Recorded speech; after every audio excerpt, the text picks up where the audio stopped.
네, 안녕하십니까. 네, 찬양대 찬양 감사합니다. 특별히 구원받은 그리스도인의 삼뻐가 있답니다. 삼뻐. 뭔지 아십니까? 이뻐, 기뻐, 바뻐. 네, 아무튼 네, 또 한 주간 바쁘게 사셨을 텐데요. 아무튼 인생에서 가장 의미 없이 보낸 날은 웃지 않는 날이랍니다. 항상 주일날 오면 아무튼 밝고 항상 웃음이 많았으면 좋겠다 생각이 듭니다. 한번 봐보셔요. 옆에, 앞에. 이뻐요? 네. 항상 이뻐, 기뻐, 바뻐를 생각했으면 좋겠습니다. 함께 기도하고 시작하도록 하겠습니다. 자비하시고 은혜로우시고 사랑이 많으신 하나님 아버지, 참으로 감사를 드립니다. 이 어두운 세상 가운데, 죄악 가운데 아무 소망 없이 살아가던 저희들을 주님께서 그 높고도 높은 보좌를 버리시고 이 낮고 천한 땅에 오셔서 죄만 짓다가 지옥에 갈 수밖에 없는 저희를 위해 십자가에 피를 흘려서 주님의 그 보배로운 피로 저희의 죄를 영원히 용서하여 주시고 영원한 천국에 갈 수 있는 산 소망을 갖게 하여 주신 것 진심으로 감사를 드립니다. 오늘도 주님을 사랑하는 우리 형제 자매님들 모이기를 힘쓰라는 주님의 명령을 따라 주님 앞에 나와 있습니다. 주님께서 주님의 말씀으로 저희 마음과 생각을 위로하여 주시고 또 주님 보시기에 합당치 않은 것들이 있다면 말씀의 빛 가운데 드러내 주셔서 잘못된 것은 버리고 하나님의 뜻을 따라 온전히 기쁘게 살아갈 수 있도록 도와주시고 인도하여 주시옵소서. 오늘 이 자리에 함께해야 되지만 함께하지 못한 우리 형제 자매님들 계시다면 어느 곳에 있든지 주님께서 자비와 긍휼을 베풀어 주시고 그 곳에서 자리를 일으키고 저희와 함께 고난을 받으며 함께 신앙생활할 수 있도록 주님 도와주시고 인도하여 주시옵소서. 또 6월 17일부터 있는 대전도 집회에 주님께서 함께하여 주시고 이번에 하나님의 귀한 역사가 일어날 수 있도록 도와주시고 인도하여 주시옵소서. 모든 시종을 오직 살아계신 주님께만 의지하며 저희를 사랑하시는 고마우신 예수님 이름으로 감사하며 기도드렸습니다. 아멘. 네, 오늘은 요한복음 21장을 한번 찾도록 하겠습니다.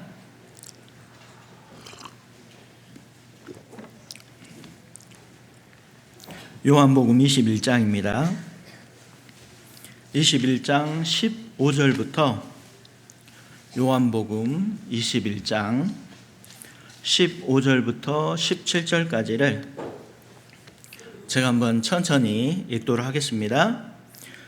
저희가 조밥 먹은 후에 예수께서 시몬 베드로에게 이르시되 요한의 아들 시몬아 내가 이 사람들보다 나를 더 사랑하느냐 하시니 가로되 주여 그러하외다. 내가 주를 사랑하는 줄 주께서 아시나이다. 가라사대 내 어린 양을 먹이라 하시고 또 두 번째 가라사대 요한의 아들 시몬아 내가 나를 사랑하느냐 하시니 가로되 주여 그러하외다. 내가 주를 사랑하시는 줄 주께서 아시나이다.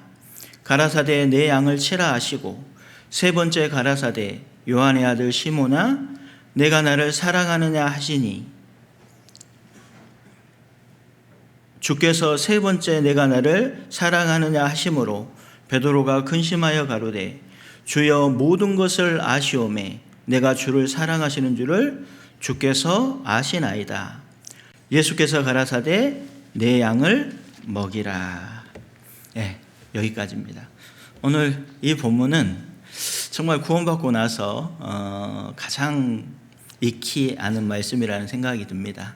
근데 특별히 2000년 전에 예수님께서 베드로에게 질문했던 내용입니다. 근데 항상 신앙생활을 하다 보면 어려운 일이 생기고 또 어떤 문제가 생기고 했을 때 항상 개인적으로는 기도를 하면 주님이 이 질문을 항상 했던 것 같아요. 내가 이 모든 사람보다 나를 더 사랑하느냐. 그래서 참 이것에 대한 답변을 어쩔 때는 자신 있게 주님을 너무너무 사랑합니다. 그런데 계속 물어보니까요. 베드로도 세 번째 물어보니까 어떻게 했어요? 근심하여 가로되 내가 주를 사랑하시는 줄 주께서 아십니다. 그래서 참 이 질문은 주님 오시는 그날까지 각자 개인에게 질문을 해야 될 것 같다는 생각이 듭니다. 근데 오늘 주제는 신앙의 원칙들이라는 주제를 가지고 잠깐 말씀을 드리려고 합니다.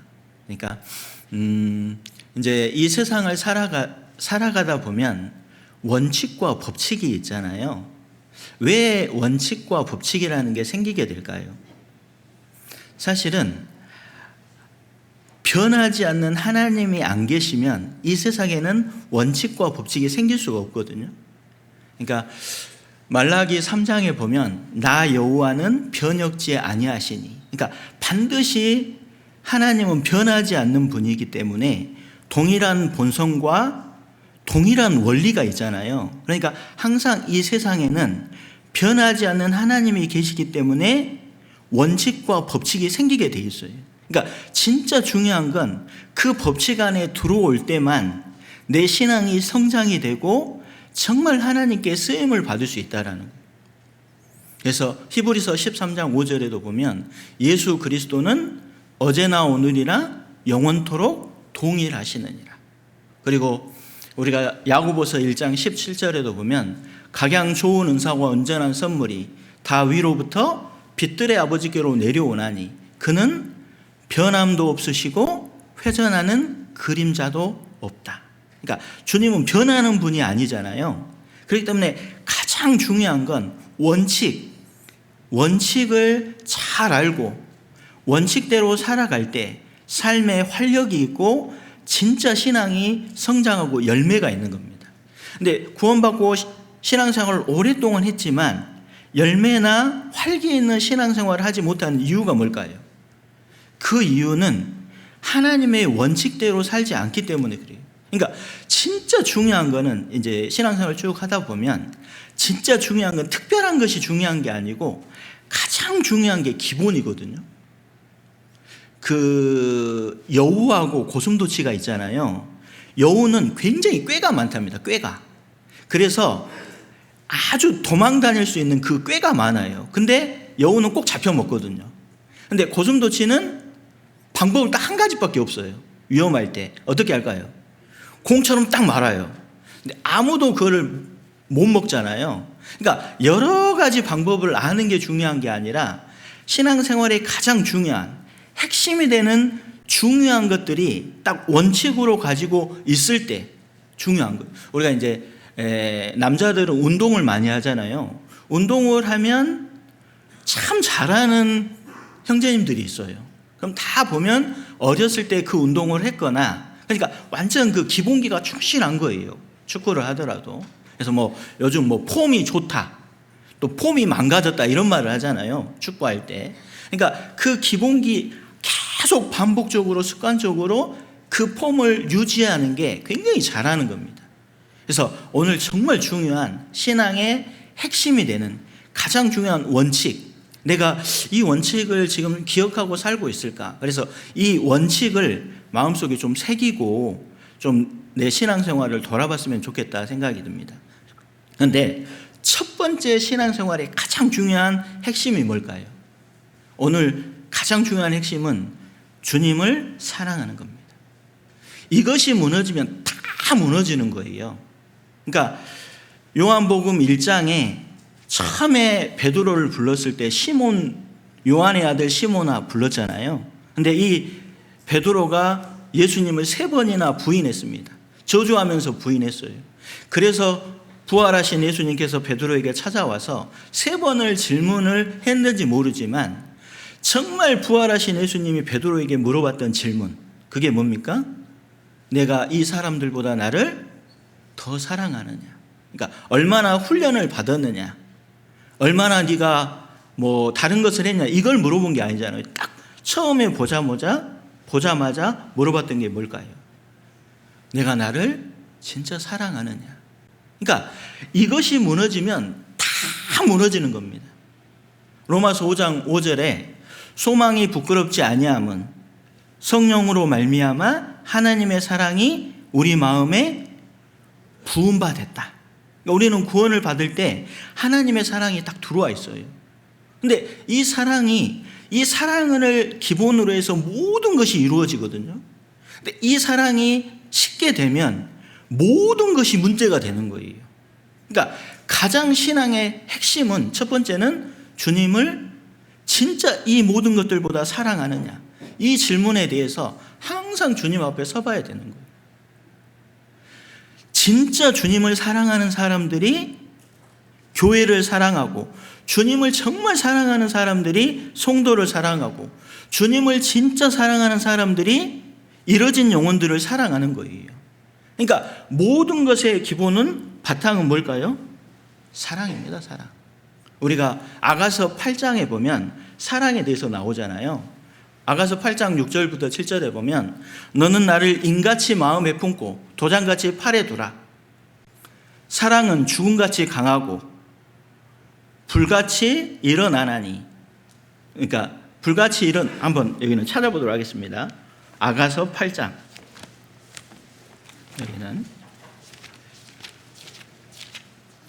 구약 964페이지 정도 됩니다. 아가서 8장 6절부터 7절. 6절부터 7절입니다. 제가 한번 읽도록 하겠습니다. 너는 나를 인같이 마음에 품고 도장같이 팔에 두라. 사랑은 죽음같이 강하고. 첫 번째 사랑의 특징은 굉장히 강하다라는 거예요. 뭐같이요? 심지어 죽음을 줄 정도로 사랑은 강한 거예요. 우리가 네덜란드의 어떤 할아버지가 할머니가 말년에 사랑에 빠진 거예요. 그 얘기 사랑에 빠졌는데 중요한 건 이제 같이 살고 싶은데 할머니가 몇십 년 동안 담배를 피워가지고 담배를 못 끊는 거예요. 근데 할아버지한테 같이 살고 싶다. 그러니까 할아버지가 담배를 끊으면 내가 같이 살겠다. 할머니가 담배 끊었을까요? 안 끊었을까요? 예? 끊었죠. 그러니까 사랑은 의지의 힘보다 강하다는 유명한 말이 있거든요. 그러니까 사랑은 첫 번째 특징이 강해요. 그 다음에 두 번째 특징은 투기는 음부같이 잔혹하며 불같이 일어나니 그 기세가 여호와의 불과 같다. 절대 하나님은 질투, 그러니까 다른 것을 허용하지 않는다라는 거예요.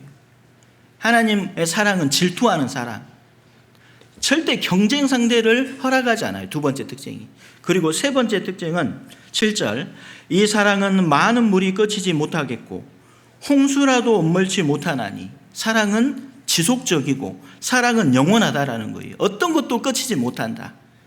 그러면서 사람이 온 가산을 다 주고 사랑과 바꾸려 할지라도 오히려 뭐 한다고요? 멸시를 받는다. 이거는 사랑의 가치를 얘기합니다. 그러니까 사랑은 죽음같이 강하고 사랑은 질투하고 그 다음에 사랑은 영원하고 지속성이 있고 사랑은 가치가 있다는 거예요. 하나님의 사랑. 그래서 가장 중요한 게 이 사랑이라는 거예요. 사랑. 그래서 요한계시록 7교회 얘기하면서 첫 번째 에베소 교회에 대해서 이야기하면서 굉장히 칭찬을 많이 하는데 뭘 책망했어요?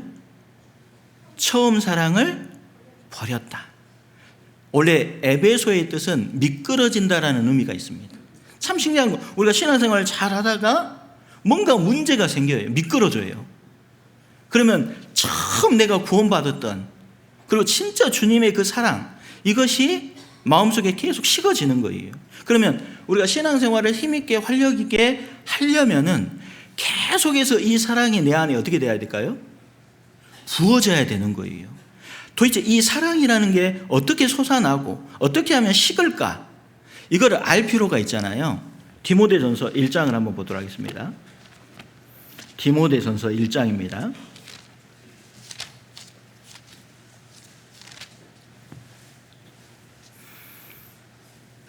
디모데전서 1장 5절입니다. 디모데전서 1장 5절 같이 한번 읽어보도록 하겠습니다. 경계의 목적은 청결한 마음과 선한 양심과 거짓이 없는 믿음으로 나는 사랑이거늘. 여기 보면 나는 사랑이거늘, 나오는 사랑이거늘. 그러니까 계속 하나님의 사랑이 나오기 위해서는 반드시 세 가지가 필요한데요. 첫 번째, 뭐가 필요하다고요? 청결한 마음과, 두 번째로는 선한 양심과, 세 번째로는 거짓이 없는 믿음으로 나오는 사랑이거늘. 그러니까 가장 중요한 게 뭐냐면 마음이라는 거예요. 마음을 자꾸 더럽히고 마음에 세상 것들을 집어넣고 계속하면 사랑이 나오는 것이 아니라 사랑이 어떻게 될까요? 식어가는 거예요. 그런데 여기 보면 경계의 목적, 성경을 우리가 진짜 배우는 목적이 뭐냐? 청결한 마음. 우리 그 수요 말씀 중에 계속 팔복에 대해서 배우잖아요. 마음이 청결한 자는 복이 있나니 저희가 하나님을 볼 것이며. 그러니까 굉장히 중요한 게 청결입니다. 마음에 세상 것들이 들어오지 않도록 이 마음을 지키는 것이 굉장히 중요해요. 그래서 가장 중요한 게 제가 봐서는 정직이라는 생각이 듭니다. 저도 제 서재 앞에 정직이 최선의 방법이다, 이걸 적어놨어요. 참 살다 보면 진짜 직장 생활하고 무엇을 하든지 간에 가장 중요한 게 정직이라는 생각이 듭니다. 잠언에 보면 내 입술이 정직을 말하면 유쾌하리라, 그런 말씀이 있잖아요. 그러니까 정말 이 정직한 게, 이 마음에 더러운 것들이 있지 않는 게 중요합니다. 그리고 이제 두 번째로는 선한 양심과, 우리가 양심을 좀 굽히면 이익이 되는 게 많잖아요. 그러니까 양심을 굽히려고 하는 본성이 있어요. 근데 중요한 건 구원받은 그리스도인 양심을 딱 타협을 하고 굽히잖아요. 그러면 사랑이 어떻게 될까요? 딱 식는 겁니다. 그리고 사랑이 또 나오는 건 거짓이 없는 믿음. 거짓이 없다는 게 성경에 계산이 없다는 거예요. 그리고 성경의 바탕에서 확실한 믿음을 가질 때 거기서 뭐가 나온다고요? 계속 사랑. 근데 마귀는 거기다 자꾸 잘못된 걸 넣어가지고 마음이 딱 식는, 그러니까 처음에 이 사랑이라는 마음이 딱 식어버리면 가장 신앙생활의 핵심이고 바탕인데 이게 모든 것이 무너지는 거예요. 그러니까 유다서 1장에 보면 사랑 안에서 자기를 지키며, 그러니까 사랑이 있어야지만 지킬 수 있거든요. 그리고 사랑의 수고, 데살로니가전서 1장에 사랑이 있어야지만 뭐 할 수 있을까요? 수고를 할 수 있는. 그러니까 가장 중요한 게 이 마음이라는 거예요. 여기 잠언 4장을 한번 찾아보도록 하겠습니다. 잠언 4장.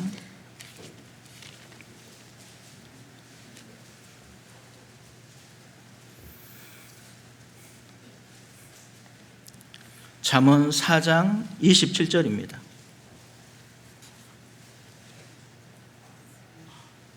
잠언 4장 27절 같이 한번 읽어보도록 하겠습니다. 우편으로나 좌편으로나 치우치지 말고 내 발을 악에서 떠나게 하라. 여기 보셔요. 우편으로나 좌편으로나 치우치지 말고 내 발을 악에서 떠나게 하라. 그러니까 치우치지 않고 종로로 쭉 가기 위해서는 좌편으로나 우편으로나 치우치지 말아야 되잖아요. 그러면 좌편으로나 우편으로나 치우치지 않으려면 눈이 어떻게 돼 있어야 될까요? 똑바로 봐요. 똑바로. 그래서 바로 위에 보면 25절에 내 눈은 뭐하게 보면요?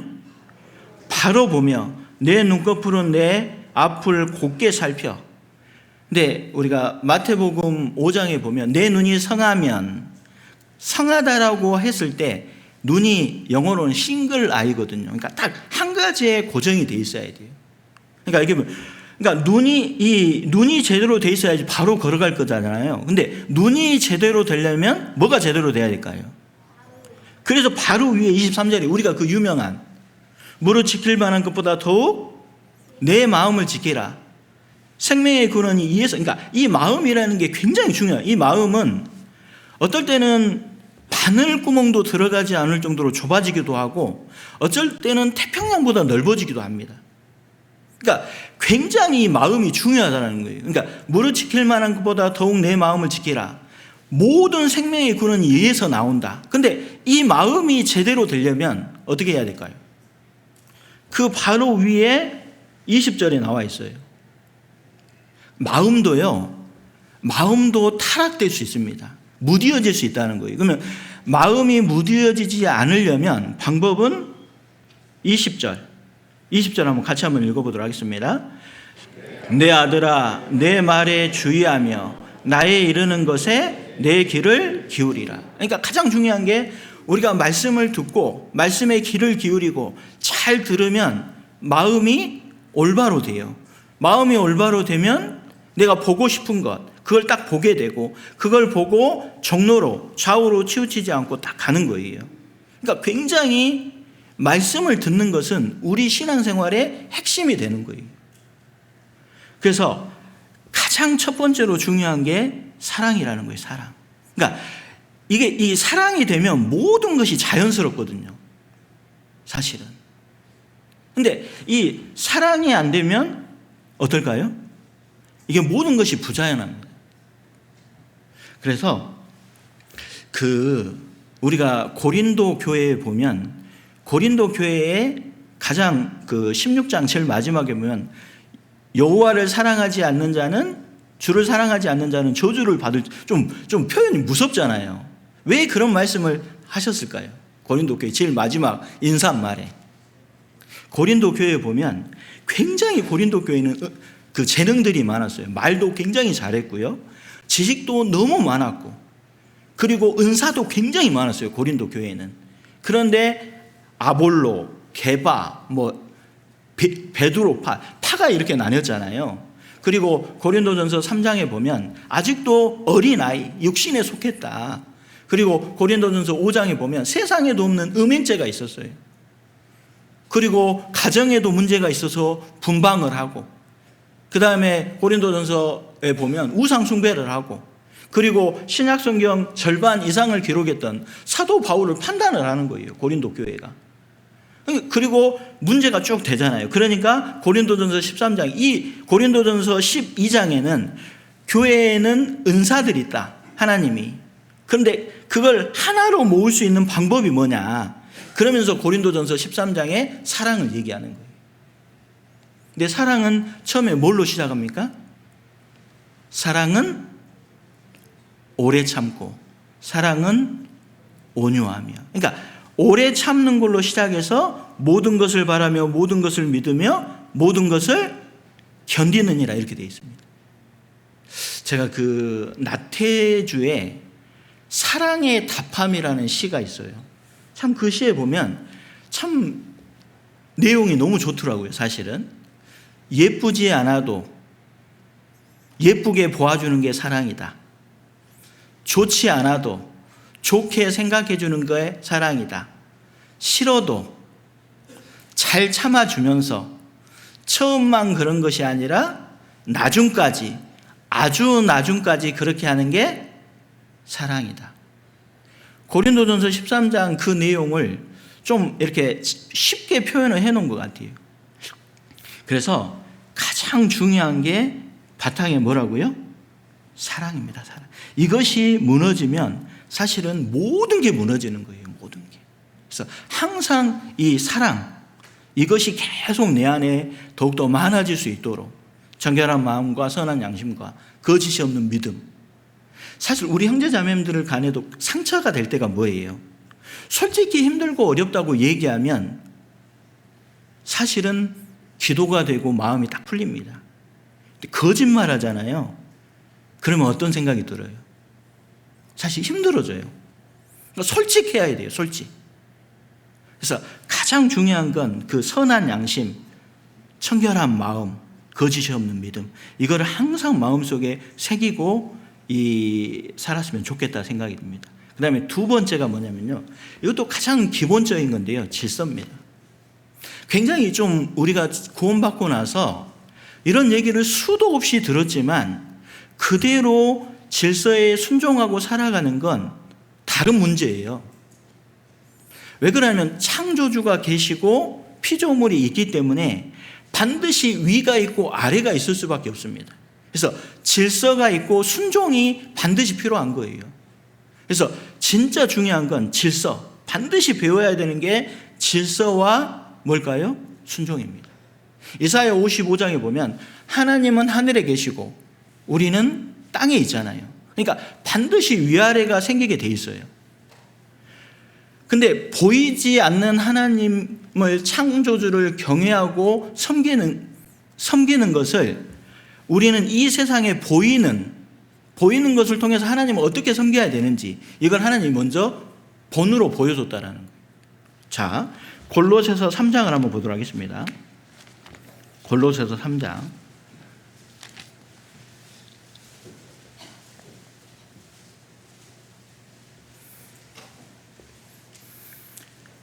골로새서 3장입니다.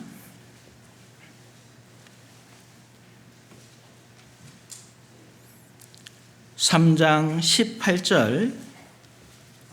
18절부터 보도록 하겠습니다. 아내들아 남편에게 뭐 하라고요? 네, 이거는 제가 안 읽으면 꼭 크게 읽어줬으면 좋겠습니다. 아내들아 남편에게 복종하라. 이는 주 안에서 마땅하니라. 남편들아 아내를 사랑하고 괴롭게 하지 말라. 자녀들아 모든 일에 부모에게 순종하라. 이는 주 안에서 기쁘게 하는 것이니라. 아비들아 너희 자녀를 경록해 말지니 낙심할까 함이라. 종들아 모든 일에 육신의 상전들에게 순종하되 사람을 기쁘게 하는 자와 같이 눈가림만 하지 말고 오직 주를 두려워하여 성실한 마음으로 하라. 그러니까 이 세상을 살아가는데 여기 보면 아내들아, 자녀들아, 종들아, 백성들아 순종하고 순복하고 복종하라. 그런데 그 뒤에 보면 주 안에서 마땅하고 주 안에서 기쁘게 하는 것이고, 그러면서요 23절 24절을 한번 같이 한번 읽어보도록 하겠습니다. 무슨 일을 하든지 마음을 다하여 주께 하듯 하고 사람에게 하듯 하지 말라. 이는 유업의 상을 주께 받을 줄 알미니 너희는 주 그리스도를, 그러니까 하나님께서 신기하리만큼 보이는 사람을 통해서 하나님을 섬기는 법을 심어놨다라는 거예요. 그런데 왜 첫 번째로 아내들아 남편에게 뭐 하라고 그랬을까요? 왜 첫 번째로 뭐 종들아 자녀들아 이걸 쓸 수 있는데 아내를 가장 먼저 언급했던 게 뭘까요? 언급한 이유가 잘 안 해요? 첫 번째로 가장 중요하기 때문에 그래요. 그러니까 가장 아내가 정말 그 교회에서 아내가 남편에게 순종하고 복종하는 게 중요하기 때문에 첫 번째 언급을 했고, 두 번째로는 가장 안 들어. 그러니까 사실은 첫 번째로 언급을 하고, 그러니까 사실은 봐봐요. 남편에게 함부로 하고 회사에서 상사들에게 함부로 하고 이런 사람이 진짜 주님을 섬긴다고 얘기할 수 있을까요? 없을까요? 없는 거예요. 그러니까 하나님이 보이는 사람을 통해서 하나님이 어떤 분인지 하나님을 섬기는 방법을 성경에 넣어놨다라는 거예요. 그래서 진짜 중요한 게 질서예요. 질서. 순종하는 것. 그러니까 하나님께 보여줄 수 있는 최고의 모습이 순종이라는 생각이 듭니다. 하나님은 스타를 쓰는 게 아니에요. 하나님은 어떤 사람을 쓸까요? 순종하는 사람을 씁니다. 사실 요셉이 그렇게 빛나는 인생을 살았던 이유가 뭘까요? 요셉은 그 형들의 미움을 받고 정말 그 야곱이 요셉을 너무 사랑했잖아요. 그러니까 형제들이 시기했어요. 근데 야곱이 요셉한테 형제들이 양을 치고 있을 때 한번 가봐라. 그래서 헤브론까지가 80km. 헤브론에서 세겜까지, 세겜에서 도단까지 약 100km가 되거든요. 근데 미워하는 형들한테 갔잖아요. 그러니까 진짜 아버지를 공경하고 경외하지 않으면 안 갔을 거예요. 근데 그 요셉이 그렇게 인생에 어려움이 많았지만 아버지께 순종할 줄 알았기 때문에 하나님이 정말 빛나는 인생이 되게 한 겁니다. 사실은 인생을 살다 보면은요, 복잡한 것 같은데 그렇게 복잡하지 않습니다. 사실 질서를 잘 지키잖아요. 순종하면 인생이 그렇게 힘들지가 않아요. 꼬이지가 않습니다. 그러니까 진짜 두 번째로 중요한 게 뭐냐면 진짜 반드시 배워야 되는 게 질서와 순종을 배워야 돼요. 성경에 다 하나님께 쓰임받았던 사람은 아주 순종하고 질서에 탁월했던 사람입니다. 다 다윗도 그렇잖아요. 다윗도 골리앗과 싸움 전에 아버지가 한번 가봐라. 그래서 그 말대로 가서 골리앗과 싸우고 있을 때 골리앗을 죽이고 승리했잖아요. 그래서 위대한 그 시점이 됐잖아요. 그리고 또 사울도 맨 처음에 아버지가 암나귀를 잃어가지고 그 암나귀 찾으러 보냈는데 거기서 사무엘을 만나서 정말 이 사울도 왕이 됐고. 그러니까 성경에서 보면 다 순종하는 사람은 굉장히 하나님 앞에 귀하게 쓰임을 받았습니다. 순종한다는 말 안에는 뭐가 있을까요? 위치가 있어요. 위치. 참 세상에서 제가 보니까요, 가장 아름다운 게 위치를 잘 지키는 겁니다. 자, 창세기 1장을 한번 보도록 하겠습니다. 창세기 1장.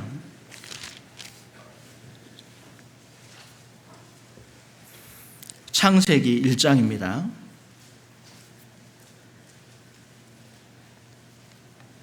창세기 1장 15절, 14절부터 제가 읽도록 하겠습니다.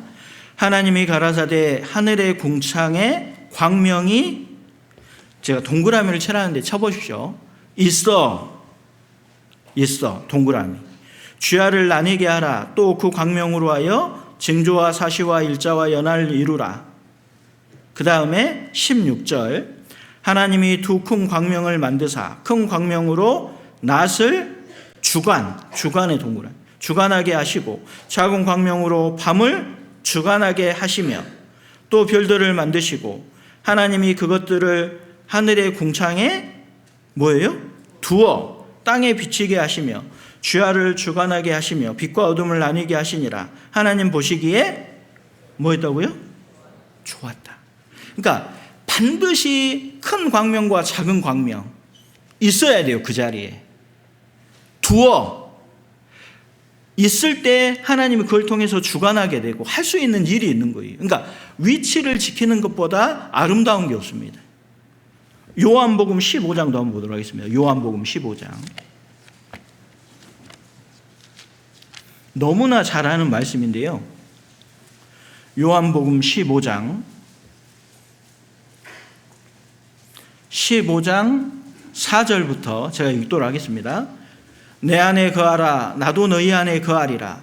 가지가 포도나무에 붙어 있지 아니하면 절로 과실을 맺을 수 없음 같이 너희도 내 안에 있지 아니하면 그러하리라.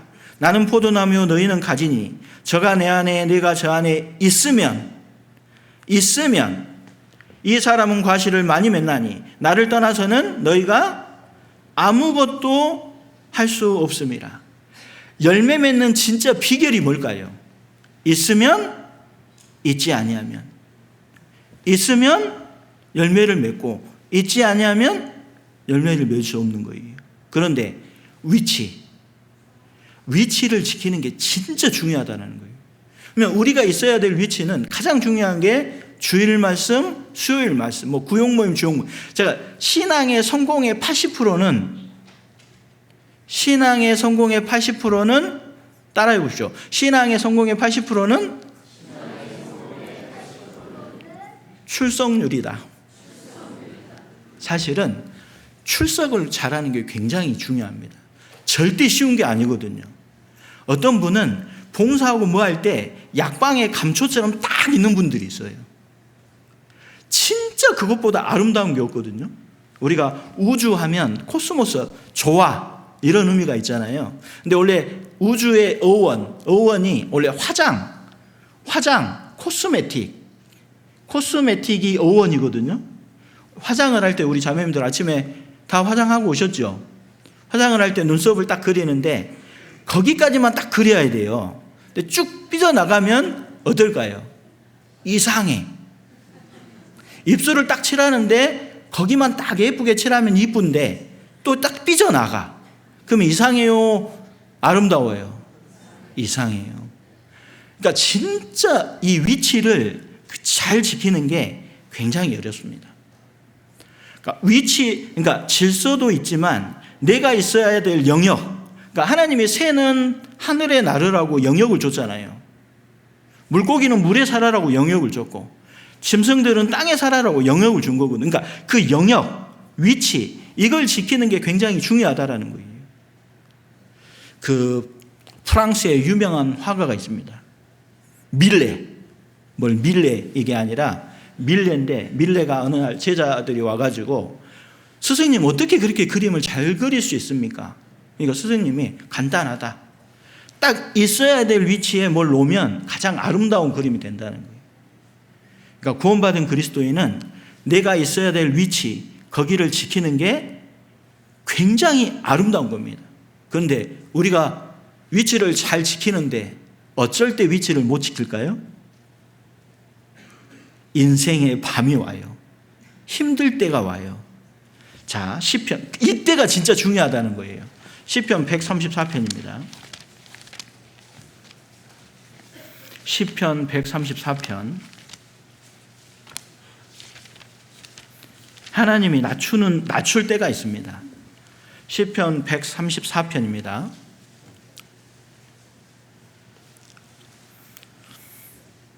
134편 1절 한번 같이 읽어보도록 하겠습니다.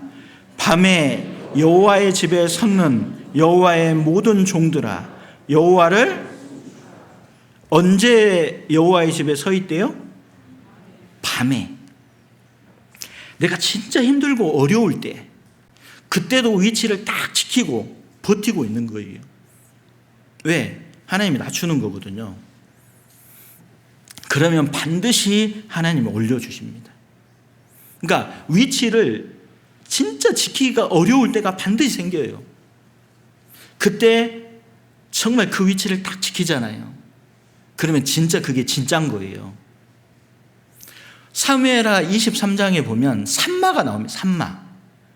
그러니까 다윗의 37명의 용사 중에 한 명이 산마인데, 블레셋과 다윗이 전쟁을 하는데 백성들이 다 도망갔어요. 근데 산마는 어떻게 했을까요? 도망가지 않고 막아서서 딱 위치를 지키니까 하나님이 큰 구원을 이룬 거예요. 저는 산마가 인마로 들리더라고, 어쩔 때는. 인마. 막 이런 얘기를 들을 수도 있어요. 그런 상황이 될 수 있다니까요.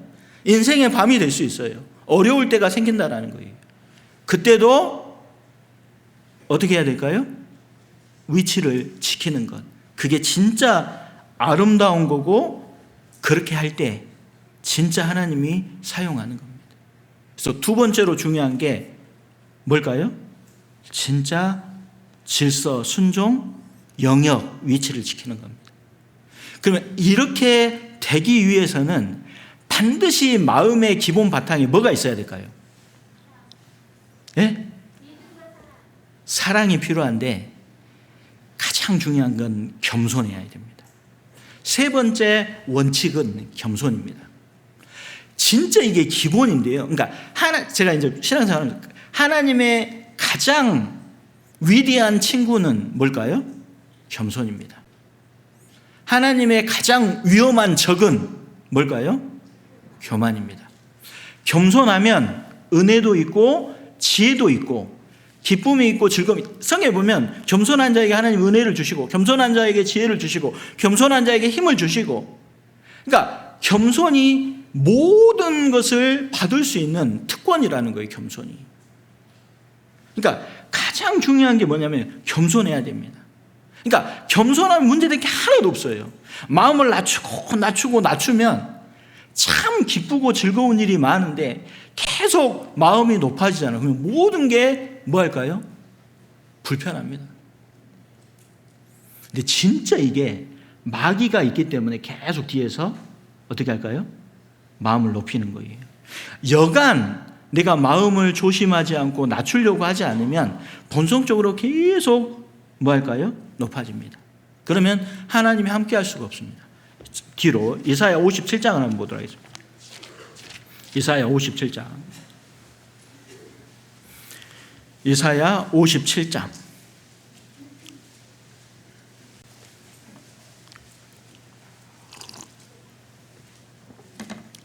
봐봐요. 교회 오면 마음이 불편하잖아요. 높아져 있는 거예요. 교회 와서 마음이 불편하면 반드시 마음이 높아져 있는 겁니다. 그러면 하나님이 함께 안 해요. 말씀을 들어도 은혜가 없어요. 보셔요. 이사야 57장 15절 보셔요. 지존무상하며 영원히 거하며 거룩하다 이름하는 자가 이같이 말씀하시되 내가 높고 거룩한 곳에 거하며, 당연히 하나님은 우리와 완전히 구별되어 있고 전지하고 전능하신 분이고 높으신 분이에요. 당연히 높고 거룩한 것에 거하는 게 당연해요. 그런데 주님이 또 거하시는 곳이 있는 거예요. 또한, 여기 중요한 단어가 그겁니다. 또한 뭐예요? 통회하고 마음이 겸손한 자와 함께 거하나니 이는 겸손한 자의 영을 소성케 하며 통회하는 자의 마음을 뭐 한다고요? 그러니까 가장 중요한 게 뭐예요? 하나님이, 그 높으신 하나님이 우리와 같은 사람하고 함께할 수 있는 방법 뭐 하면요? 겸손하면. 신앙생활을 하면서요, 이 겸손보다 중요한 게 없습니다. 사실은 겸손하지 않기 때문에 계속 부딪히는 거예요. 혹시 맹사성 대감 아시죠? 조선 초에 맹사성이 얼마나 머리가 뛰어났냐면 19살 때 장원급제를 한 거예요. 장원급제를 해가지고 파주 군수로 임명을 받았어요. 근데 너무 어린 나이에 파주 군수가 됐거든요. 군수가 됐는데 이제 그 파주를 이제 다스려야 되잖아요. 그러니까 그 파주에 있는 아주 스승님한테 찾아가요. 내가 어떻게 하면은 이 파주를 잘 다스릴 수 있겠습니까? 그러니까 그 스승님이 어떻게 얘기하냐면, 좋은 것은 많이 하고 나쁜 것은 하지 마십시오. 그 얘기를 한 거예요. 그러니까 맹사정이 그 얘기를 듣고 기분이 확 상한 거예요. 근데 이 먼 데까지 와가지고, 아니, 삼척동자도 아는 거잖아요. 좋은 일은 많이 하고 좋지 못한 건 하지, 이건 배울 게 없잖아요. 그러니까 기분이 상해서 딱 가려고 가니까 스승님이 그런 거예요. 그 얘기를 알고는 있지만 그렇게 행하는 사람은 굉장히 적습니다. 그래도 이제 가려고 하니까 그러면 잠깐 앉으라고, 차를 한 잔 먹고 가라고 한 거예요. 그래서 딱 상에다 이 컵을 놓고 주전자에서 물을 딱 차를 따라줘요. 차를 쭉 따르는데 이 잔에 물이 막 차가지고 넘쳐. 그런데도 계속 따르는 거예요. 그러니까 막 이제 맹사장이 화를 낸 거예요. 아니, 지금 다 차가지고 넘치고 있는데 왜 이렇게 계속 따르냐고. 그러니까 스승이 당신의 지식이 당신의 인생을 망치고 있다고 하는 거예요. 아는 것이. 그러니까 그때 맹사장이 굉장히 뭐 했을까요? 부끄러운 거예요. 그러고 나서 돌아서서 가는데, 옛날에는 이 문들이 조금만 하잖아요. 가다가 그냥 머리를 이 문턱에 쾅 받은 거예요. 그러니까 그 스승이, 그러니까 머리를 숙이시라고. 머리를 숙이지 않으면 반드시 부딪히게 될 거라고.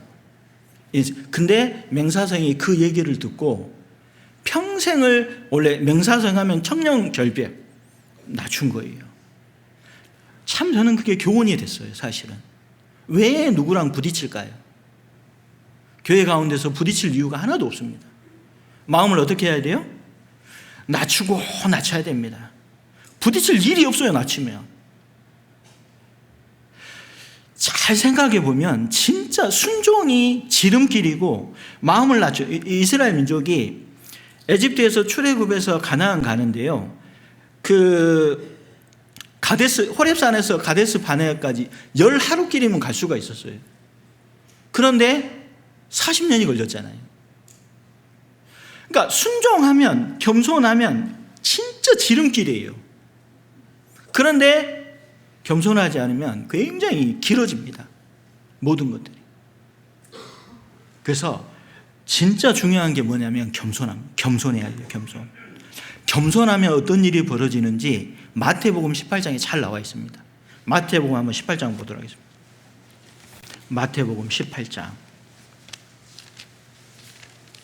진짜 오늘 말씀은 다 아시는 말씀이에요. 근데 이거를 지키는 것과 아는 것은 다르다라는 거예요. 진짜 인생의 내 신앙생활의 핵심이고 이건 내가 반드시 해내야 되겠다. 이 마음을 가지면 신앙은 모든 게 바뀌게 되어 있습니다. 자, 마태복음 18장입니다.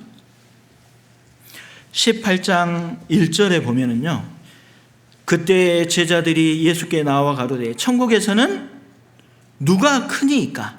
딱 큰 문제에 대해서 이야기하니까요. 2절에 예수께서 한 어린아이를 불러 저희 가운데 세우시고 가라사대 진실로 너희에게 이르노니 너희가 돌이켜 어린 아이들과 같이 되지 아니하면 결단코 천국에 들어갈 때 내가 진짜 하나님 앞에 죄인이고 바닥이다라는 걸 알아야지만 내가 낫게 될 때에 구원했다라는 말씀 있잖아요. 그러니까 구원도 낫게 돼야지만 구원을 받을 수 있어요. 그런데 구원받고 나서 신앙생활도 계속 낮출 때 큰 자가 되는 거예요. 그러면서 그 뒤에 보면 4절에 그러므로 누구든지 이 어린아이와 같이 자기를 낮추는 그이가 천국에서 뭐하다고요? 큰 자니라. 그러니까 진짜 낮추는 사람이 천국에서 큰 자인데 낮추는 사람의 특징이 뭐냐면 그 뒤에 보면 실족하는 문제가 나옵니다. 진짜 겸손한 사람은 다른 사람을 실족시키지 않아요. 그리고 누군가 실족되면 굉장히 마음을 아파합니다. 그러니까 마음을 낮추지 않으면 안 보이는 거예요. 그런 게 절대. 마음을 낮춰야지만 이 6절에 보면 누구든지 나를 믿는 이 소자 중 하나를 실족하게 합니다. 그러니까 실족하는 문제를 굉장히 중요하게 생각하는 거예요. 그러니까 조심하고 마음을 낮추고 혹시 나 때문에 문제가 되지 않았을까? 그러니까 진짜 마음을 낮추는 거예요. 그리고 마음을 낮추는 사람이 굉장히 사람을 귀중히 여깁니다. 여기 10절 마태복음 18장 10절입니다. 삼가 이 소자 중에 하나도 없인 여기지 말라. 너희에게 말하노니 저희 천사들이 하늘에서 하늘에 계신 내 아버지의 얼굴을 항상 배옵느니라. 삼가 이 소자 중에 하나도 뭐하지 않는다고요? 없인 여기지 않는 거예요. 마음을 낮출 때 굉장히 형제 자매님들을 그리고 누구든지 다 소중하게 귀하게 여기는 겁니다. 근데 마음이 딱 높아지잖아요. 귀하게 여기는 마음이 없어지는 거예요. 그러면 문제가 생기겠죠? 그러면 교회에서 문제가 돼요. 그리고 마음을 낮추는 사람이 교회를 굉장히 소중하게 생각합니다. 그래서 그 뒤에 보면 교회에 대한 얘기가 나와요. 여기 그러면서 14절에 영혼도 귀하게 여겨요. 마음을 낮춰야지. 14절에 이와 같이 이 소자 중에 하나라도 이루어지는 것은 하늘에 계신 너희 아버지의 뜻이 아니다. 그러면서 그 뒤에 교회에 어떤 형제가 죄를 범하거든 쭉 나오잖아요. 공고하고 뭐 교회에서 가라. 그러니까 교회를 굉장히 귀하게 여기는 거예요. 마음이 뭐하면은요, 겸손하면. 그리고 진짜 마음이 겸손한 자의 진짜 특징이 뭘까요? 용서예요. 그래서 마태복음 18장에 베드로가 물어보잖아요. 죄를 지으면 몇 번까지 용서하리까? 70번에 7번까지. 그러니까 진짜 마음이 겸손한 사람이 다른 사람을 뭐 할까요? 용서하는 거예요. 용서. 진짜 구원받은 그리스도인 신앙을 성경을 제대로 배우잖아요. 반드시 하는 두 가지가 있습니다. 그게 뭘까요? 용서와 대접이에요. 대접. 그러니까 반드시 방금 얘기했던 겸손하지 않으면 이런 모든 것들이 안 되는 거예요. 그러니까 그렇게 뭐가 중요할까요? 신앙생활에 진짜 중요한 원리는 겸손해야 됩니다. 겸손. 진짜 낮춰야 돼요. 근데 우리가 물을 좀 생각해 보면 물은 항상 어디서 흘러요? 높은 곳에서 낮은 곳으로 흐르고, 또 물의 특징은 뭐냐면 물은 밑에 바닥에 높낮이가 다 있어도 물이 딱 흐르면 어떻게 돼요? 다 수평으로 만들어버려요. 물이 내려가다가 뭘 부딪히면 포기해요. 또 피해서 가요. 피해서 또 가요. 그리고 물은 끝까지 가는 거예요. 끝까지. 그러니까 물처럼 우리는 마음을 낮춰야 돼요. 계속. 그 다음에 또 신앙생활에 진짜 중요한, 그러니까 마음을 낮출 때 마음에 뭔 마음이 생길까요? 감사가 생겨요. 감사. 내 마음에 감사가 없잖아요. 문제가 있는 거예요. 그러니까 신앙생활이 진짜 중요한 게 뭐냐면 감사입니다. 근데 감사를 잃으면 모든 것을 잃어버리는 거예요. 자, 고린도전서 10장입니다. 고린도전서 10장.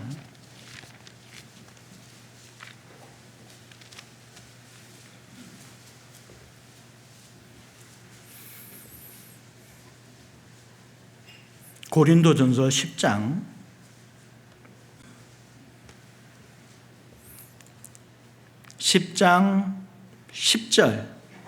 10절부터 12절까지 같이 한번 읽어보도록 하겠습니다. 저희 중에 어떤 이들이 원망하다가 멸망시키는 자에게 멸망하였나니 너희는 저희와 같이 원망하지 말라. 저희에게 당한 이런 일이 거울이 되고 또한 말세를 만난 우리의 경계로 기록하였느니라. 그런즉 선줄로 생각하는 자는 넘어질까? 조심하라. 고린도전서 10장은 이스라엘 민족이 출애굽을 해서 광야 생활했던 것을 얘기하면서, 광야에서, 그러니까 출애굽할 때 60만 명 정도가 나왔잖아요. 그런데 가나안 땅에 들어갈 때도 60만 명이 들어갔어요. 그런데 사실 가나안 땅에 들어갈 때 여호수아와 갈렙 외에는 다 죽은 거예요. 광야에서. 그러니까 거의 다 엎드려서 다 죽었잖아요. 그런데 엎드려진 이유가 뭐냐? 첫 번째가 뭐 하다가요? 우상 숭배하다가 3,000명이 죽었어요.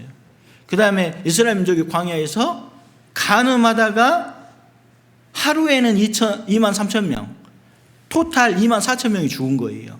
그리고 세 번째로는 주님을 광야에서 시험하다가 많은 사람이 죽었어요. 근데 봐봐요. 3,000명, 24,000명, 많아요, 적어요? 별로 안 많잖아요. 60만 명 중에서는. 근데 거의 다는 뭐 하다가 멸망했을까요? 원망하다가 멸망한 거예요. 우리가 옛날에 대포에 맞아 죽으나 총에 맞아 죽으나 그러잖아요. 근데 우리는 엄청난 죄를 지어서 멸망한 것처럼 생각하지만 사실은 대부분 광야에서 엎드러지고 멸망당한 이유가 뭐냐면 그 마음속에 뭐가 없었을까요? 감사가 없었고 뭐가 없었어요? 원망이 있었어요. 원망. 그러니까 우리가 원망, 이거 그냥 평상시에 이런 얘기 하거든요. 근데 그 배후에는 누가 있냐면 마귀가 있어요. 그리고 조금씩 나를, 신앙을 망가뜨리고 무너지게 하는 거예요. 그러니까 반드시 내 안에 이 원망이라는 게 생기면 하나님한테 회개하고, 그러니까 이 원망하는 이 배후에는 마귀가 있기 때문에 계속 문제가 되는 거예요. 그러니까 가장 중요한 게 감사예요. 감사. 마음속에요, 일어나자마자 우리 기도할 때도 그러잖아요. 구원해 준 건 너무 감사하다. 교회 와도 감사하다. 교회에 있어서 형제 자매님들 옆에 준 거 감사하다. 말씀 준 거 이 감사를 그러면 감사할 게 보이거든요. 그러니까 황금은, 이런 유명한 황금은 땅 속에서 채굴한 것보다 사람의 생각 속에서 더 많이 채굴됐다는 말이 있어요. 그러니까 이 마음에서 계속해서 원망하는 게 생기지 않으면 계속 원망이 보여요. 그런데 마음에 뭐가 보이면요, 감사가 보이면 계속 감사할 게 생깁니다. 근데 굉장히 중요한 게 감사. 여기 우리 빌립보서를 한번 보도록 하겠습니다. 빌립보서 2장. 빌립보서 2장. 그러니까 그러니까 참 그 태도가 중요한, 가정 생활을 하고 직장 생활을 하고 교회 생활을 하고 그다음에 뭐 모든 생활을 할 때 뭐가 중요하다고요? 태도가 중요합니다.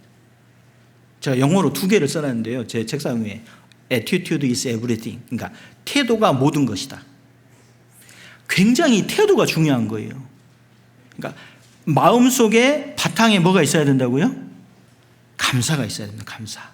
여기 보면은요 13절, 빌립보서 2장 13절 14절 한번 같이 한번 읽어보도록 하겠습니다.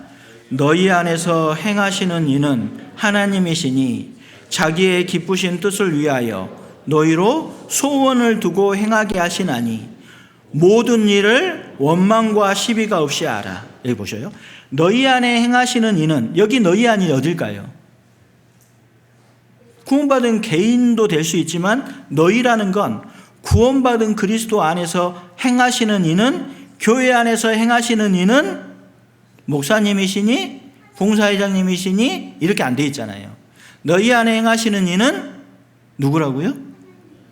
여기 보면 하나님이시니 자기의 기쁘신 뜻을 위하여 너희로 뭐가요? 소원을 두고 그러니까 진짜 하나님 앞에 소원이 있는 사람, 삶의 목적이 정확한 사람, 이 사람들은 원망하고 이런 시간이 없어요. 근데 소원이 없어요. 그냥. 그러면 그러니까 이스라엘 민족이 반드시 에집트에서 노예 생활하고 힘들었던 것을 거기서 빼내서 광야 생활하고 그 장차 들어갈 가나안 땅에 비전을 줬잖아요. 광야 생활은 잠깐이거든요. 그런데 가나안 땅 잊어버리고 애굽에서 건져준 거 잊어버려요. 그러니까 단지 광야에서 힘들고 어려운 그 상황을 보고 하나님께 원망하고 불평했던 거예요. 우리도 마찬가지잖아요. 그 지옥에서 건져줬어요. 이건 이건 보통 일이 아닌 거예요. 그리고 우리가 영원히 누릴 천국, 이 표대가 정확하잖아요. 그러니까 이 세상에 있는 건 잠깐이에요. 잠깐. 그런데 지옥에서 건진받은 것도 잊어먹고 영원한 천국에서 누릴 영광을 잊어버려요. 단지 지금 상황이 뭐하니까요? 힘드니까 원망하고 불평하는 거예요. 신앙생활에는 표대가 굉장히 중요합니다. 표대. 우리가 잘 아는 토끼와 거북이가 경주했는데 누가 이겼어요? 거북이가 왜 이겼어요? 거북이와 토끼가 원래 경주를 하면 안 돼요. 원래는 안 되는데 동화책에서 중요한 내용이 뭐냐면 토끼는 표대가 있었어요. 결승점. 그것만 보고 어떻게 했을까요? 조금씩 가는 거예요. 거북이가 토끼가 거북이가 표대만, 느리지만 표대만 보고 계속 가는 거예요. 토끼는 처음에는 결승점 목표를 봤겠죠. 근데 그 다음에 가다 보니까 누구만 봤을까요? 거북이 보니까 너무너무 느린 거예요. 그러니까 그냥 거북이 보고 있다가 낮잠 자고 있다가 누가 이겼어요? 거북이. 우리도 중요한 것은 그 목표, 소원, 거기를 잊지 말고 거기만 향해서 조금씩 가는 거예요. 계속. 사울도 처음에는 얼마나 겸손했어요. 행보 사이에 숨어가지고 부르는데, 그런데 왕을 시키고 전쟁에서 승리하니까 마음이 높아졌어요. 그런데 다윗이 골리앗과 싸우고 나오니까 다윗에게는 만만을 돌리고 사울에게는 천천을 돌렸어요. 그때부터 사울 마음속에 누구를 주목했을까요? 다윗을 딱 주목한 거예요. 우리도 신앙생활 하다 보면 하나님이 표대고 하나님이 하신다. 그리고 봐봐요. 너희 안에 행하시는 이는 하나님이시니, 우리 교회의 진짜 주인이 누구예요? 하나님이시잖아요. 하나님이 교회를 다스리고 있기 때문에 모든 일에 원망과 시비가 없이 하라. 모든 일에. 왜? 누가 주인이기 때문이에요. 이건 사람이 움직이는 게 아니고 그 배후에 누가 있는 거예요? 하나님이 계시기 때문에 모든 일을 원망과 시비가 없이 하라. 이렇게 되어 있는 거예요. 그러면 그 소원이 반드시 이루어질 거다. 그런데 모든 일에 원망과 시비가 없이 하라. 모든 일. 뭔 일이요? 모든 일에 원망과 시비가 없이. 제가 개인적으로요, 여기 이제 직장 다니시는 분 많은데, 사장님만이 아는 승진의 비결이 있답니다. 누구만요? 사장만이 아는 승진의 비결이 있대요. 일반 사람들은 몰라요.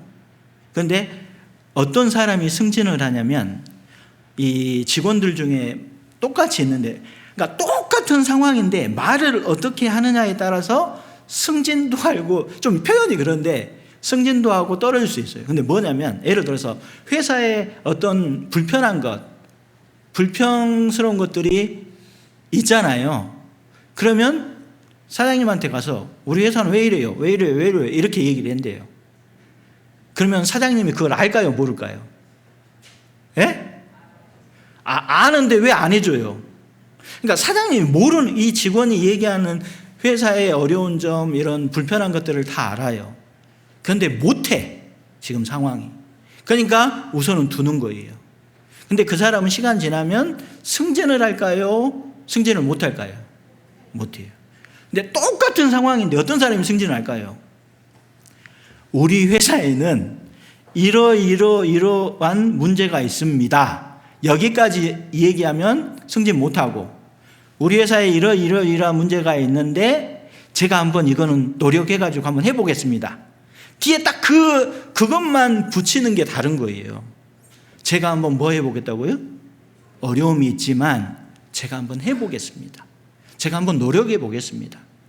그게 다른 거예요. 교회에서도 마찬가지입니다. 교회에 어려운 점이 많이 있어요.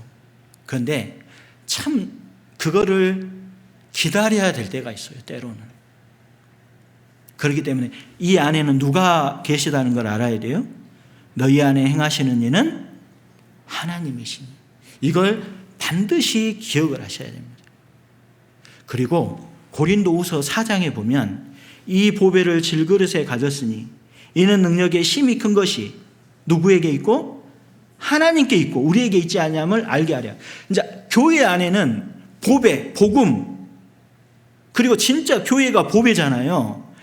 능력이 사람한테 있는 게 아닙니다. 우리가 아무리 노력하고 열심히 해도 안 될 수가 있어요.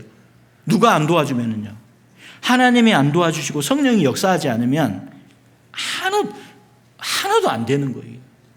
그러니까 진짜 교회의 주인이 누구라는 걸 인식해야 될까요? 하나님입니다. 하나님. 그걸 반드시 마음속에, 그것을 딱 느낄 때 교회를 통해서 하나님의 역사가 있는 거예요. 그러니까 너희 안에 행하시는 이는 누구다고요? 하나님이다. 이걸 반드시. 그래서 마음을 계속해서 뭐 해야 될까요? 겸손해야 됩니다. 사실은 항상 투덜투덜하는 사람을 통해서는 이게 역사가 일어날 수가 없습니다. 그래서 진짜 중요한, 그래서요, 좀 개인적으로 이런 생각이 들더라고요. 개인적으로도 반성이 되는 게, 복음만 전하면 안 돼요. 이게 무슨 얘기일까요? 복음을 위해 살아야 돼요. 그래야지만 복음이 힘이 있는 거예요. 근데 우리는 우리 생활을 감사, 겸손, 얘기했던 하나님을 사랑하는 것, 순종하고 질서, 이런 것들을 다 그냥, 그리고 뭔만 전해요? 복음만 전해. 복음만 전하면 그게 힘이 있을까요? 없을까요? 말씀은 들으러 오겠죠, 하루는. 근데 안 옵니다. 구원 받아도 교회에 못 붙어요. 복음만 전하면. 그러니까 복음을 위해 살아야 돼요. 복음을 위해 산다라는 게 오늘 신앙의 원칙들, 이거잖아요, 이거. 그리고 또 하나 중요한 게 있습니다. 구원을 받으면 주인이 바뀌었잖아요. 주인이 바뀌었는데 10년이 되고 20년이 되고 30년이 돼도 여전히 자기가 주인이에요. 자기 방법대로 살면 안 돼요. 신명기 11장을 한번 보도록 하겠습니다.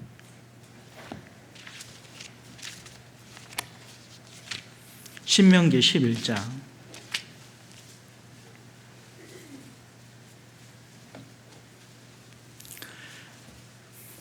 신명기 11장 280페이지 정도 됩니다. 신명기 11장. 신명기 11장 10절부터 12절까지 제가 한번 천천히 읽어보도록 하겠습니다. 내가 들어가 얻으려 하는 땅은, 가나안 땅은 내가 나온 애굽 땅과 같이 아니하니 거기서는 너희가 파종한 후에 발로 물대기를 채소밭에 됨과 같이 하였거니와 너희가 건너가서 얻을 땅은 산과 골짜기가 있어서 하늘에서 내리는 비를 흡수하는 땅이요. 12절은 같이 한번 읽어보도록 하겠습니다. 내 하나님 여호와께서 공구하시는 땅이라 세초부터 세말까지 내 하나님 여호와의 눈이 항상 그 위에 있느니라. 하나님의 눈은 어디에 있어요? 가나안 땅에 있잖아요. 근데 왜 애굽 땅과 가나안 땅을 비교했냐면 애굽은 나일강이 있어요. 그래서 비는 아주 적게 오고 그래서 가장 골프 치기 좋은 곳이 이 애굽 땅이래요. 왜? 비가 잘 안 오니까. 근데 물을 딱 댐에 가둬놓으니까 언제든지 필요할 때마다 물을 당겨가지고 쓸 수 있잖아요. 그런데 이 가나안 땅은 비가 내리면 흡수를 해버려요. 그러니까 사실 농사짓기 좋은 땅이 어떤 땅이에요? 인간적으로 생각했을 때 애굽 땅이죠. 애굽 땅. 지금도 저희 이제 금산에 보면 농사 짓는 분들 많거든요. 그런데 꼭 그 차 뒤에다 이런 물통을 싣고 다녀요. 그러니까 비가 안 오면 그걸로 주려고. 그러니까 어떻게 보면 그 나일강이 굉장히 농사짓기 좋은 땅이에요. 그런데 이 가나안 땅은 흡수를 해버리니까. 근데 사실은 그 시기와 때 그걸 가장 잘 맞추면 가장 농사짓기 쉬운 땅이 어딜까요? 가나안 땅입니다. 이게 뭘 의미할까요? 구원받고 신앙생활 하는데 빨리 자기 방법대로 자기 수단대로 살아갈 것을 뭐 해야 돼요? 바꾸라는 거예요. 소유권을 넘기라는 거예요. 하나님께. 이게 근데 결코 만만치 않습니다. 참 제가 개인적으로 요즘 생각하면서요, 우리는 지옥에서 건짐을 받았어요. 죄에서 건짐을 받고 지옥에서 건짐을 받았잖아요. 건짐받은 이유는 다시는 나를 위해서 살지 않고 나를 위해서 죽으신 주님을 위해서 우리를 구원해 줬어요. 이사야 53장에 우리는 다 양 같아서 각기 제 길로 갔거늘. 그러니까 제 길로 가다가 끝까지 가면 어디 가요? 지옥 가는 거예요. 그런데 주님이 거기서 건져서 우리 천국 가게 보내줬잖아요. 죄를 용서하고. 가룟 유다는 최고수로 갔다고 돼 있잖아요. 자기 길 고집하고 가다가. 근데 우리는 구원을 받았어요. 그런데도 똑같이 제 길을 가. 지옥에서 건짐받기를 원하는데 왜 자기로부터는 여전히 자기 방식대로 자기 생각대로 살아가냐고요. 하나님의 방법대로 살아야죠. 이게 굉장히 뭐할까요? 중요합니다. 내가 진짜 신앙생활을 하는데요, 신앙일까 종교일까 상담을 하러 와요. 형제자매님들이. 힘들지. 이게 도대체 힘들어. 이게 어떤 마음으로 왔는지. 근데 저는 꼭 이 얘기합니다. 신앙이냐 종교냐. 신앙은 하나님을 위한 거예요. 종교는 자기를 위한 겁니다. 진짜 자기를 위해서 살고 있으면 그건 종교생활하고 있는 거예요. 누구? 하나님을 위해서 살고 있잖아요. 그게 신앙생활. 그러니까 모든 게 하려면 베드로전서 4장 한번 보도록. 베드로전서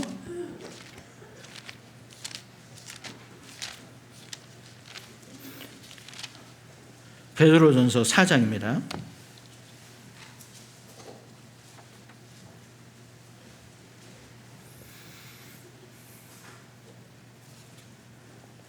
베드로전서 4장 11절.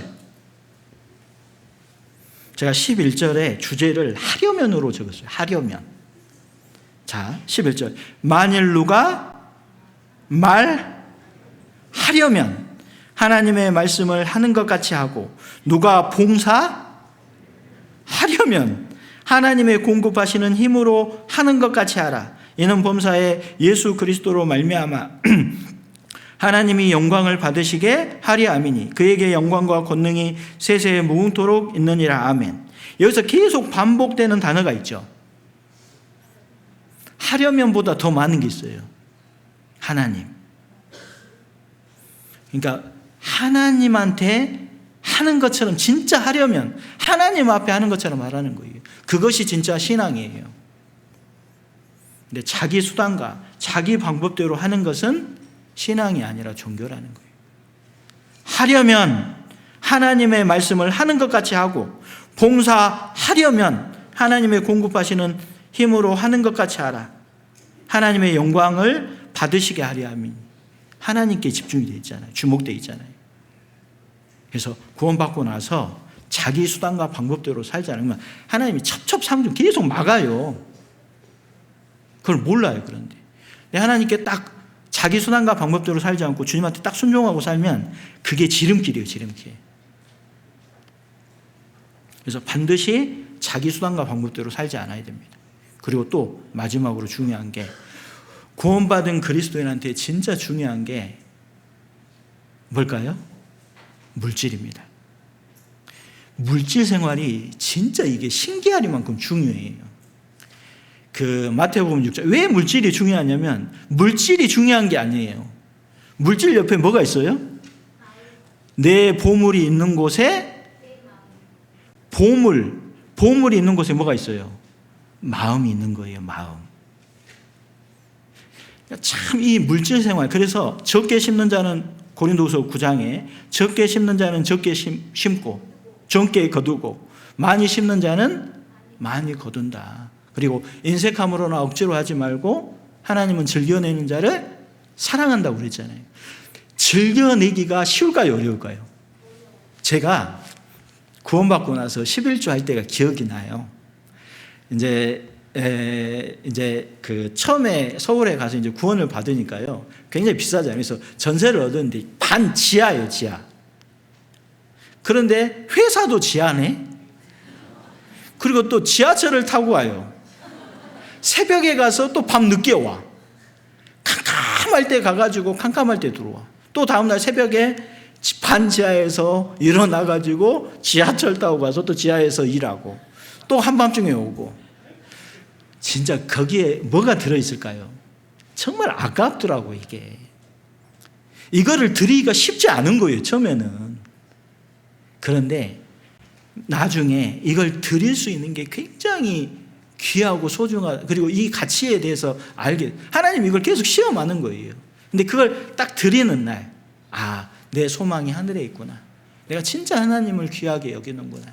그 표로 딱 드릴 때 진짜 마음이 참 통쾌하더라고요. 그래서 구원받은 그리스도인은 세 가지를 열으래요. 뭘 열어야 될까요? 귀를 열어야 돼요. 귀. 그 다음에 뭘 열어요? 마음을 열어야 되고, 그 다음에 뭘 열어요? 지갑을 열어야 됩니다. 지갑.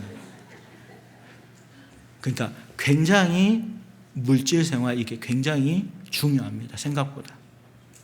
참 신기한 건 구원을 받고 나서 열심히 해요. 누가 뭐라고 안 해, 우리 교회는. 근데 굉장히 물질 생활을 누가 뭐 하니 안 하니 이런 말 안 하는데 자기가 알아. 그러니까 담대하지 못한 거예요, 안 하면. 누가 하라고 안 한다니까요. 왜? 하나님과 개인과의 관계지 이거 가지고 누가 뭐라고 한 적이, 저도 지금까지 들은 적이 없어요, 이런 얘기를. 뭐 11조를 하니 헌금을 하니 안 하니. 근데 신기하리만큼 자신이 없어, 안 하면. 저도 이제 그때 열심히 한다고 했는데 이게 뭔가 걸려있는 게 있는 거예요. 근데 딱 하니까 그냥 승리했다, 이런 마음이. 이번에 우리 좀 개인적으로 전도인 수련회를 하는데 어떤 집사님이 교회당을 세워야 되는데 거기가 논이 있는 거예요, 논. 이거를 교회에 이렇게, 그러니까 그건 좀 이렇게 해야 되는데 하나님이 자꾸 하라고 하는데 너무 근심이 돼가지고 병에 걸렸대요, 병에. 얼마나 고심을 하다가 병에 걸려가지고 병원에 누워있는 거예요. 고민하다. 얼마나 고민했으면. 그래가지고 아무튼 목사님께 전화를 드렸대요. 이것 때문에 너무 고민이 되는데 제가 이거를 정말 교회를 세우기 위해서 제가 하도록 하겠습니다, 그랬대요. 그러면서 병원에서 나왔대요. 아니 그러니까 얼마나 그게 누가 뭐라고 안 하는데도 우리가, 그러니까 그 정도로 물질 생활이 신앙생활 하다 보면 중요하다라는 거예요. 그 다음에 또 마지막으로 진짜 중요한 게 뭐냐면 희생입니다. 의외로 있잖아요. 요한복음 12장 24절에 한 알의 밀알이 땅에 떨어져 죽지 아니하면 한 알 그대로 있고 죽으면 많은 열매를 맺느니라. 반드시 희생을 해야 됩니다. 그러니까 내가 신앙생활이 성장했냐 안 했냐, 내가 더욱더 더 수고할 마음을 가지고 있냐, 아니면 내가 더 희생할 마음을 가지고 있냐, 이게 너무너무 중요하다라는 거예요. 근데 저도 그 신앙생활 지금 쭉 하다 어쩔 때는 이렇게 교회에 뭔 일을 하다 보면 양복을 입고 있을 때가 있잖아요. 와이셔츠 입고. 그런데 밖에서 뭘 일을 해. 그러면 그 옷 입고 일하려고 하면 굉장히 힘들까요? 안 힘들까요? 옷을 안 버려야 돼요. 그러니까 이거 엉거주춤 해가지고 옷 안 버리려고 하니까 힘들어요. 근데 딱 아예 양복 딱 벗고 운동복 입고 작업복 입고 일하면 힘들까요? 안 힘들까요? 안 힘듭니다. 참 신기한 건 신앙생활을 대충 하려고 하면 더 힘들어요. 그러니까 제대로 하면 기쁘고 즐겁고 하나님이 함께하는 걸 아는데 대충 하면 굉장히 힘듭니다. 그러니까 대충 하는 게 더 힘들어요. 어떻게 해야 돼요? 더 적극적으로 희생적으로 해야 됩니다. 그래서요, 이제 우리가 이렇게 신앙생활 하다 보면 좋아서 하는 일이 있고 해야 되는 일이 있기 때문에 하는 일이 있잖아요. 근데 좋아서 하는 일이 많을까요? 해야 되니까 하는 일이 많을까요? 네? 해야 되는 일이 많죠, 훨씬. 그러면 방법을 어떻게 해야 되면 될까요? 해야 되는 일을 좋아하게 만들면 되는 거예요. 그러니까 좋아하는 일보다는 해야 되는 일이 많은데 해야 되는 일을 어떻게 하면 된다고요? 좋아하게 되면 돼요. 근데 좋아하게 되려면 어떻게 해야 돼요? 요한계시록 22장 한번 보도록 하겠습니다.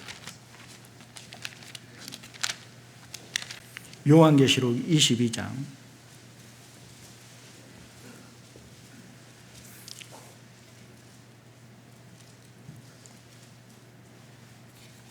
요한계시록 22장입니다. 요한계시록 22장 12절 같이 한번 읽어보도록 하겠습니다. 보라, 내가 속히 오리니 내가 줄 상이 내게 있어 각 사람에게 그의 일한 대로. 요한계시록 22장 마지막에 다른 거 신경 쓰지 말고 보라, 집중해라. 그러면서 내가 속히 오리니 내가 줄 상이 내게 있어. 누구에게요? 각 사람에게 그의 일한 대로 갚아주리라.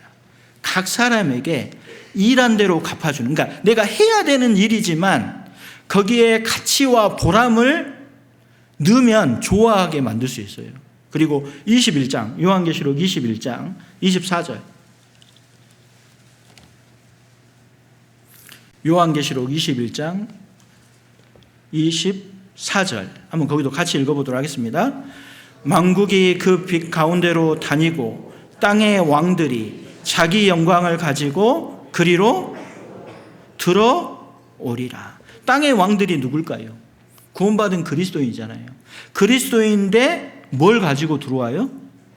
자기 영광을 가지고 들어오는 거예요. 정말 우리가 있잖아요, 소자 중에 냉수 한 잔 줘도 그 상을 결코 잃지 않는다고 그랬잖아요. 우리가 하는 것은 영원한 가치가 있고 엄청난 거예요. 엄청난 거. 아무나 할 수 있는 일이 아니라니까요. 영원히 남는 거예요. 남는 것. 그 소원이 있어요, 없어요? 우리 형제자매님들. 우리 마지막으로 진짜 한 절만 보도록, 잠언 13장 마지막 한 절만 더 보도록 하겠습니다. 잠언 13장 19절, 잠언 13장 19절입니다. 함께 저에서 잠언 13장 19절 한번 같이 한번 읽어보도록 하겠습니다. 소원을 성취하면 마음에 달아도 미련한 자는 악에서 떠나기를. 봐봐요. 소원이 성취하면 뭐가 달다고요? 마음이 달아. 우리 형제자매님들 소원 있으십니까? 소원 그거 이루어지면 마음이 어떨까요? 달겠죠. 너무 좋겠죠. 그런데 그 소원이 이루어지기 위해서는 뒤에가 필요한 거예요. 그 뒷구절이 어떻게 되어 있어요? 미련한 자는 악에서 떠나기를. 진짜 소원이 이루어지기를 원하는 사람은 반드시 버려야 되는 게 있는 거예요. 떠나야 되는 게 있는 거예요. 그런데 그걸 떠나지 않고 붙잡고 있으면 소원이 절대 이루어지지 않는 거죠. 소원이 이루어지면 진짜 마음이 달고 너무 기쁘고 즐거울 거다. 내가 누구를 전도하고 싶고 내 사랑하는 가족을 전도하고 싶고 그거 진짜 이루어졌으면 좋겠다. 그런데 뒤에 뭘 딱 붙잡고 있어요? 여기 보면 악에서 떠나기를 싫어하느니라. 그 소원이 이루어지기 위해서는 세 가지가 필요합니다. 첫 번째는 소원에 걸맞는 사람이 돼야 돼요. 사람이. 두 번째는 변명과 핑계가 있으면 안 돼요. 세 번째는 간절해야 됩니다. 소원에 걸맞는 행동. 뒤에 이거 오늘 원칙들 있잖아요. 법칙들. 그대로 살아야 돼요. 진짜 소원이 진짜 이루어지기를 원하면. 그리고 나는 이렇게 못한다. 변명과 핑계 대면 절대 안 됩니다. 그리고 진짜 천국에 대한 그리고 주님 오실 날 그걸 계속 우리는 마음이 무뎌지잖아요. 그러니까 계속 그걸 보고 생각하고 앞에 붙여놔야 돼요. 주님 곧 오신다. 주님 곧 오신다. 이거 붙여놓고 날마다 그걸 기억해야 돼요. 잊어먹지 말고. 그래서 아무튼 6월 17일부터 대집회가 있잖아요. 저희 금산도 6월 17일부터 있습니다. 똑같이 있는데 아무튼 꼭 이번에 하나님의 귀한 역사가 일어났으면 좋겠습니다. 함께 기도하고 마치도록 하겠습니다. 하나님 아버지 참으로 감사를 드립니다. 죄악 가운데 살다가 아무 소망 없이 죽을 수밖에 없었지만 주님의 보배로운 피로 구원하여 주시고 주님의 몸된 교회 가운데 사랑 가운데 살아갈 수 있도록 은혜 베풀어 주신 것 감사합니다. 우리 경기 광주교회 주님께서 교회를 통하여 하나님의 큰 역사가 이루어질 수 있도록 우리 형제 자매님들을 사용하여 주시기를 주님 앞에 간절히 기도드립니다. 또 17일부터 기도하고 있는 영혼들 한 사람도 빠지지 않고 다 나와 말씀을 듣고 구원을 얻을 수 있는 축복을 누릴 수 있도록 주님 자비와 긍휼을 베풀어 주시옵소서. 저희의 남은 생애를 오직 살아계신 주님께만 의지합니다. 저희를 사랑하시는 고마우신 예수님 이름으로 감사하며 기도드렸습니다. 아멘.